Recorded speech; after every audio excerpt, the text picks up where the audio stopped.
There's a lot of freedom that comes from making that transition from an ownership mentality to a stewardship mentality. A stewardship has responsibility, but not the ultimate responsibility that an owner has. And in this world, God is the owner of everything. And when we realize that we are put on this earth to be managers, to be stewards of things that He has entrusted to us, there's a sense in which the pressure is off of us.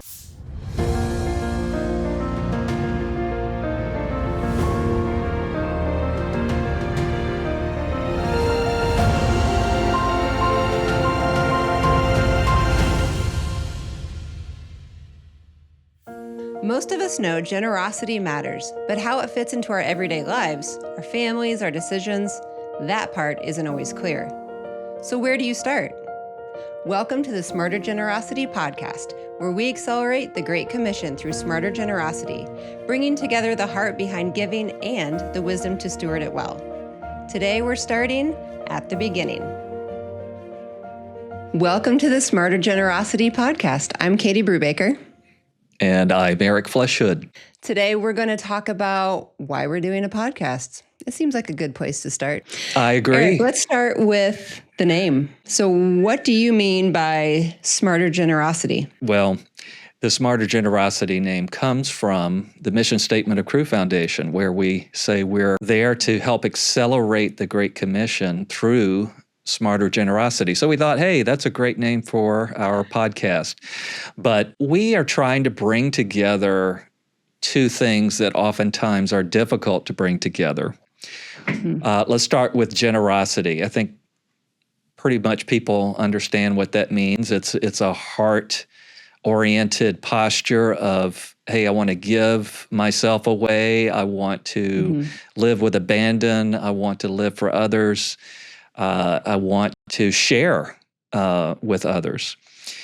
And when it comes to charitable giving, that's certainly the heartbeat of Scripture when it comes to participating in God's kingdom. So generosity is pretty straightforward there, what we mean. And then we say smarter generosity because when it comes to fully taking advantage of all the great reasons, all the great things that are available to us as Christian stewards in the United States, oftentimes we find there's kind of a right way to be generous and a wrong way. What we mean is efficient ways that make the most of your giving dollars, make those giving dollars go as far as they can, right. Oftentimes leveraging things in the tax code. So if we can bring together the head and the heart, that's what we're trying to do here. All right. So we got the smarter, which is the head, and we got the heart with the generosity. And like you said, there's good ways to be generous, but there's also better ways to be generous, which I think is at the heart of this podcast. All right. You touched on this before. You said that smarter generosity is part of the mission statement of Cru Foundation. So if you could give us a flyover, Cru Foundation, what is Cru Foundation? Yes. Well, Cru Foundation is a ministry of Campus Crusade for Christ, also known as Cru in the United States. It was started by Bill Bright in 1972 with the express purpose of helping to fulfill the Great Commission, knowing that there are certain situations where people might have, back in the 70s, an asset or a complicated giving situation that a foundation might be able to facilitate more easily than sort of the traditional methods back then. And Cru Foundation has operated continuously since then. And today, we are a full-service public foundation connected fully to Cru, but in service to the Lord and the fulfillment of the Great Commission. And so we help people unleash the full potential of their giving potential for the benefit of the body of Christ. Well, and if we could go back to, you opened talking about generosity, and I know a lot of times when people call or interact with the foundation, we get either they'll say directly or the sense is, I know generosity matters. It's important in their life, but they don't always feel that they know how to connect it fully. So how it fits into their life, what it looks like for them, what it looks like for with their family or their kids. So I'm wondering how you would respond to somebody who would say, I know generosity matters, it's important, but I don't always know how it fits into my life. Yes. I don't know what it is. God's wired me a certain way, and I try to think about things as an integrated whole. And I think what I find in my life is it's easy to take these different parts of the Christian life and treat them like compartments. And I think sometimes that's how we think about generosity, like it's an aspect of my Christian life, and I need to figure out how to be generous, just like I need to figure out how to pray more, and I need to figure out how to disciple others. As I've grown, I've realized that generosity really it could be a definition of the authentic Christian life, the mark of the true Christian. Just think for a moment about the fruit of the Spirit in Galatians chapter 5: love, joy, peace, patience, kindness, gentleness, self-control. My understanding is that in the Greek, Paul is not unpacking different things, but different aspects of one thing, that this fruit of the Spirit has many facets. And while it doesn't mention generosity specifically in that list, I dare you to find someone who exhibits those fruit of the Spirit who isn't one of the most generous people you've ever met. Right. So I think generosity at its heart is an overflow, an outflow of someone who's really connecting with the gospel, with Jesus, who's filled with the Spirit. It's a natural overflow of that. And so I think sometimes when people are like, I don't know how to incorporate this into my life, we might be at the starting point is really going back to Christ. What do you mean the starting point is going back to Christ? Say more about that. If you don't know how to incorporate generosity. And first of all, let me give you context for why I asked that, because I was laughing when you first started talking about kind of how it can be, generosity can be siloed in our lives, right? It's like, pray more, check. Did I read my Bible today? Check. Am I giving a tithe? Check. And the conviction that I felt in that moment, because just this morning I was thinking through, so I have 2 teenagers and who are going to have summer jobs this summer. And I was thinking about budgets and how are we teaching fiscal responsibility. And so there's these different areas in their budget. And one was, I thought, gosh, we really need to incorporate giving so that they can start exercising that muscle. But that's a great example of how it's normally thought about, where it is just one of those like give, and yes. It's a siloed as opposed to part of the whole piece of generosity in, for a Christian, just living that whole life of stewardship. So that's the background to my question. Then going back to what do you mean when you're thinking about generosity and going back to Christ and the wholeness piece of it? Right. Yeah.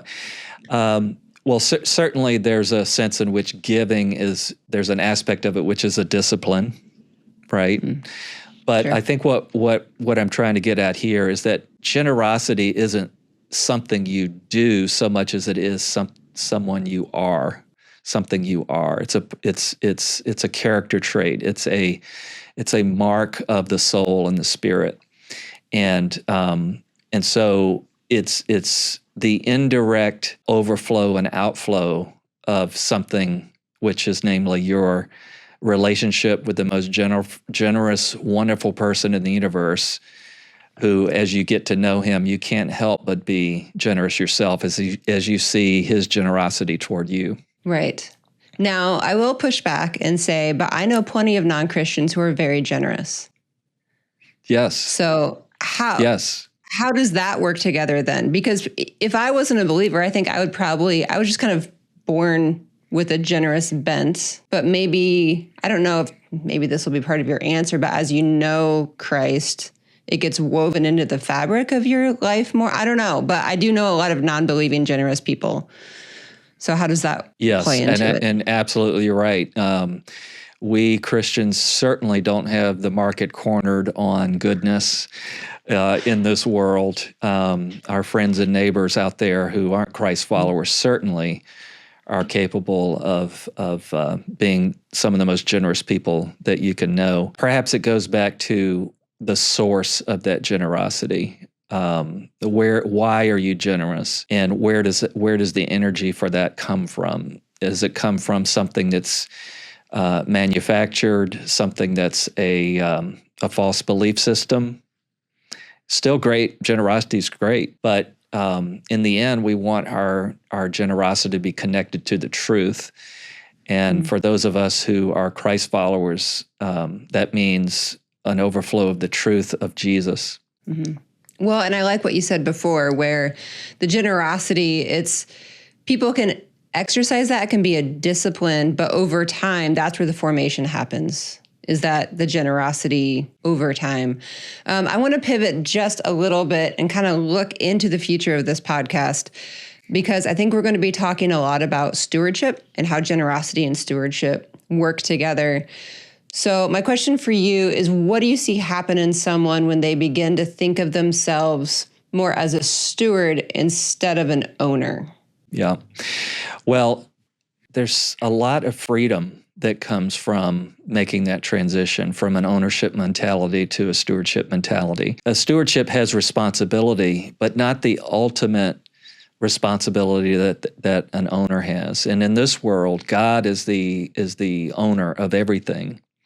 Mm-hmm. And when we realize that we are put on this earth to be managers, to be stewards of things that He has entrusted to us, there's a sense in which the pressure is off of us. There's only so much that we can control as a manager and as a steward. Adam and Eve realized that in the garden, sadly, when they went from being managers and having all kinds of freedom, naked and without shame, to trading all of that for the ownership narrative, which they reached out, they grabbed what wasn't theirs, they decided that was a better path to glory and power and love and intimacy and all that, and they found out— It was expressly forbidden.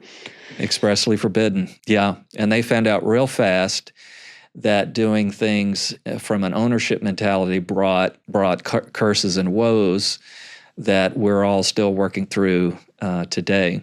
So you would liken the stewardship mentality around generosity is something that we do at Cru Foundation. So it's more than the practical knowledge of something, but interwoven into that is going to be that going from ownership mentality to stewardship mentality. I mean, I would say that's probably one of the foundational aspects of what we do at the foundation. Would you agree or expand on that at all? Yeah. Well, certainly that is what we want to be about, and the things that we do at the foundation are underlining that and underscoring and supporting that perspective in people's lives. Lots of times people come in and we start talking about a lot of the charitable giving tools, and it's amazing how many of the solutions depend on your ability to distinguish the difference between ownership and control, or ownership and use. If you think ownership is the goal, it actually can get in the way of maximizing God's resources for His purposes. Whereas if you realize, no, my goal as a steward is to make sure that God's things are used for God's purposes to the greatest extent possible, there really is a difference. And if I could, maybe a simple example would be someone who is realizing, maybe instead of giving cash to my favorite ministry, I could give appreciated stock. So that's better for my cash flow, and I'm going to get a double tax savings from that. I'm going to get, not only am I going to get a deduction for the value of the stock that I'm giving away, but the appreciated gain on that stock, the capital gain, is not going to be realized because I'm moving it from my ownership over to charity ownership, and the charity doesn't pay capital gains tax on that. So what I'm doing is I'm giving up ownership. Ownership is transferring from me to the charity, but I'm maintaining influence over how those funds are used. On the other hand, if I had decided, ownership is the main thing. So I'm not going to give the stock away. I'm going to sell it first. And then I'm going to give away the proceeds. Well, you're going to realize the capital gains tax, which means someone else now is going to take ownership of at least a part of that stock, and that's Uncle Sam. Uncle Sam now takes his share, and you have lost Right. influence and control over how to steward that. You've essentially surrendered stewardship to someone else in the name of ownership. Well, and when you say ownership, I think of control. And I don't know if I'm equating that, if that's what you mean or not, but like being able to be open-handed with the stewardship when you truly realize and believe, okay, the Lord's owner of it all. What does this look like in my life when it comes to generosity and how stewardship plays out in that? Now, I will tell you, I am guilty of really looking towards the practical side of what generosity is. What are the tools? So I lean more towards what are the tools to make this happen. And so I have to be careful to lean more back towards the stewardship, like holistic stewardship life way of thinking, because I tend to say, how do we get this done? What are the tools in place? And if somebody is listening and they have a similar bent as I do, and they're realizing, oh, I mostly think about generosity in practical terms, where or how do they begin rethinking that relationship to generosity? Yeah. Well, I certainly can appreciate that. And certainly a lot of what we talk about at Cru Foundation is the tools and the techniques. But that misses the heart so much. And I think what we've learned at Cru Foundation is about 80% of the conversation should be centered around the why. What's it for? What is God's purpose for me in this? That's where life is. That's where the fun is. That's where vision and heart and becoming more Christ-like is on that side of the equation. Once that's in place, the how-to conversation becomes a lot easier, and I find people have a lot more energy to get the how-to done. Because that is where the fun is. And I feel like, and I've said this a few times too, when I'm working through different gifts with people, I said, hey, if we're not having fun doing this, I feel like I'm doing it wrong, because it is joyful. And so, yeah, I'm glad that you said that, because it is a lot of fun. Okay. If someone only takes one thing from this conversation, Eric, what would you want it to be? Well, I would like to invite folks to join us in this conversation, which is a conversation in learning and growing, pursuing Christ, and trusting Him to form our hearts in a way that prepares us for the kingdom that we are inheriting and to begin living into it right now. And one of the ways that is expressed most often and most frequently in our life today is through what we do with our money and possessions. That is, stewardship is another way of expressing what is our dominion. How are we exercising the cultural mandate in Genesis 1 over the things that God has given us for His glory, for His honor, for His purposes. And in the process of learning about how to do that better, we're going to see our hearts grow and our character grow and reflect more of the goodness of Jesus. Amen. I think that's a great place to end. Thanks for your wisdom. Thanks for being here today, Katie. I hope to get to talk to you again, all right? Let's do this again. All right, that's a deal. As you reflect on this conversation, one idea rises to the surface, and that's that generosity isn't something you do, it's something that forms who you are. For many of us, the tension isn't whether generosity matters, it's understanding how it connects to the rest of our lives, our decisions, our families, our sense of purpose. And what this episode invites you into is a different way of seeing it. Not as one more category to manage, but as something that flows from your relationship with Christ and begins to shape everything else. If that's a conversation you'd like to explore more personally, we'd love to walk with you. You can learn more or start a conversation with a Cru Foundation specialist at crufoundation.org. There's no pressure, just a chance to think clearly about what faithful stewardship looks like for you. And if you'd like to keep exploring, we invite you to listen to more episodes of the Smarter Generosity podcast, where we continue unpacking the deeper questions behind generosity and stewardship. The Smarter Generosity podcast is for spiritual edification and educational purposes only. It is not intended to be legal or tax advice. Consult your professional advisor prior to making your gift.